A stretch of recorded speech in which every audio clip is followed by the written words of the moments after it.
So we're now going to talk about a very interesting topic. We've shown the use of the AsyncTaskBarrier framework for the past several weeks, and I kind of gave you an overview of its interface, but we really haven't talked in detail yet about how it's actually implemented under the hood. And so what we're going to do is we're now going to take some time to really look at its implementation, as well as how we can test it to make sure it works properly. And so the particular example we're going to look at here as part of this lesson will show how you can test asynchronous operations using various features that are built into the Project Reactor framework. So first, let's start by talking about the AsyncTaskBarrier API.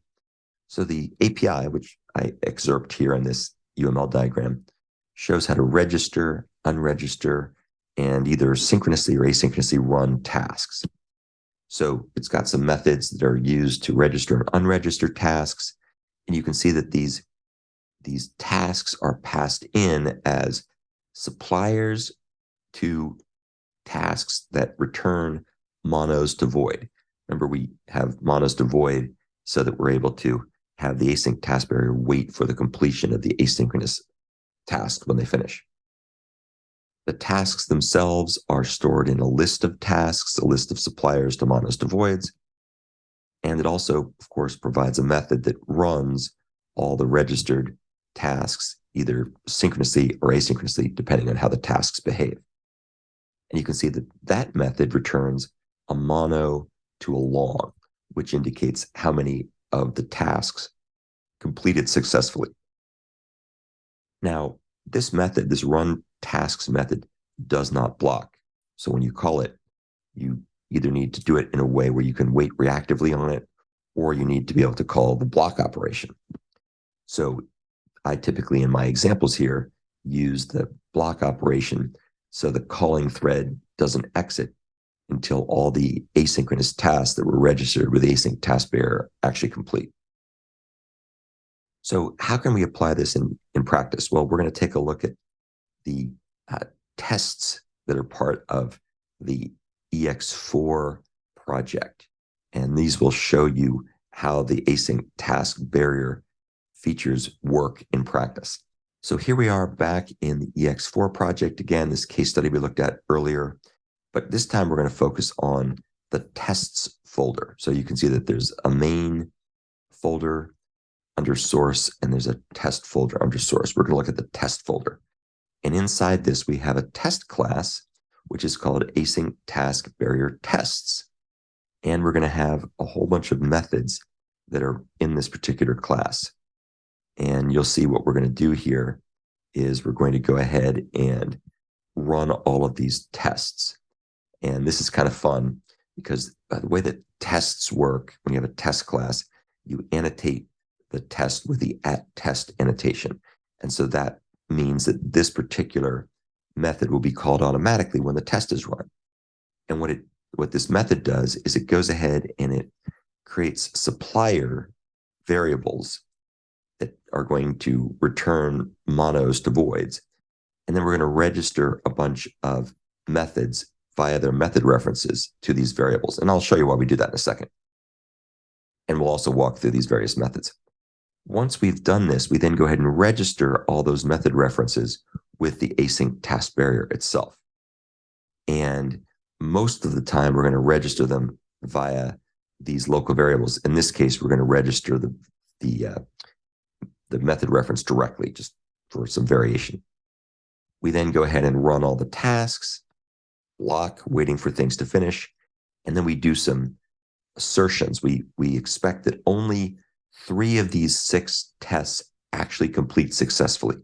So the test count that comes back from block should only be 3 because we don't count tests that throw exceptions. And then we go ahead and make a bunch of assertions that we can remove all these various, we can unregister all these various suppliers. And then we go ahead and run this one more time after removing 5 of those suppliers, and we should end up getting a count of 1 because there's only one thing that was left. We unregistered everything else. So that's basically how the test framework is designed. Now let's go ahead and take a look at the methods that we're actually testing. So here's one that's it's guaranteed to throw an exception. So clearly this is not going to finish successfully. So what we're going to do is we're going to create a numerator and a denominator, and the denominator is 0. We should say this will cause trouble.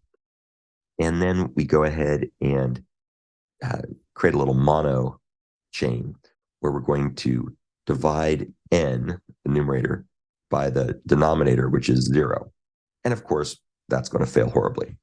So this is going to throw an exception. So we don't expect that test to complete. We don't expect it to be included in the count of tests that completed successfully.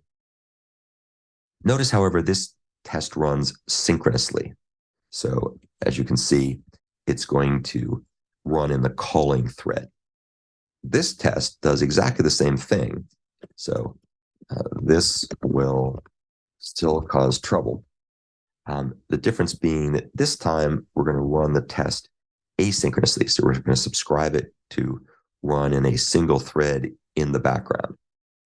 Once again, when we divide by 0, chaos and insanity will ensue, the arithmetic exception will be thrown, and we're going to return an exception asynchronously. So both of these methods will fail. Now we're going to take a look at another interesting use case, still causing trouble. And this time, we're going to do a few different things. We're going to make ourselves have a flux here, not a mono. But we're just going to go ahead and emit the numerator. And we're going to apply the map operation. Now what's going to happen here is the map operation is going to divide by 0. That's a problem. But what we're going to do is we're going to call on error resume. And what we are trying to do is we're trying to get this thing to resume with an empty flux. However, it turns out that this on error resume method won't be run since there's a call to on error continue downstream in the AsyncTaskBarrier framework itself. And you'll see that when we get to that point. So this code isn't going to do quite what we think it is. Now we're going to show how we can use on error resume with on error stop. And once again, we're going to generate the arithmetic exception as before. We have a flux. The flux emits the numerator, then it divides by 0. It has the on resume operation. However, this time we're going to put on error stop after on error resume. And what on error stop does is it ensures that the on error resume call is actually run. So this is going to print out an error message and then return an empty flux. And on error stop basically by overriding the on error continue operator. So it's basically overriding it or overwriting it or making sure it doesn't run. Then down here, we're going to have another method that completes successfully. It's going to go ahead and just do nothing really. It just multiplies values together and works. And then we're going to do the same thing, except it's going to do the operations asynchronously in a background thread, and it will also successfully complete. So now you've seen all these different operations. Let's go ahead and actually run the tests. So we click the little green run button, and the tests go and run. And so what's happening here is that, whoops, oh, sorry, ran the wrong test. Let's go run the AsyncTaskBarrier test. There we go. That's better. So this is going to go off and run all those tests, and you can see the results we get. When we do the synchronous throw exception, we get a divide by 0 exception. We get the asynchronous one. We get the same problem. It just runs in a different thread. And then we have this on error resume operation, which is what's going to occur when we have the on error stop method. And then we have the async throw. So you can see that 3 tests completed successfully here, which is what we expect. And then after we unregister everything, the only one left is the async no throw. And so that's the only one that's left. So this basically illustrates how all the various tests work. And it also illustrates how you can write tests to test the behavior of these various elements using the Java unit testing mechanisms that are available with JUnit.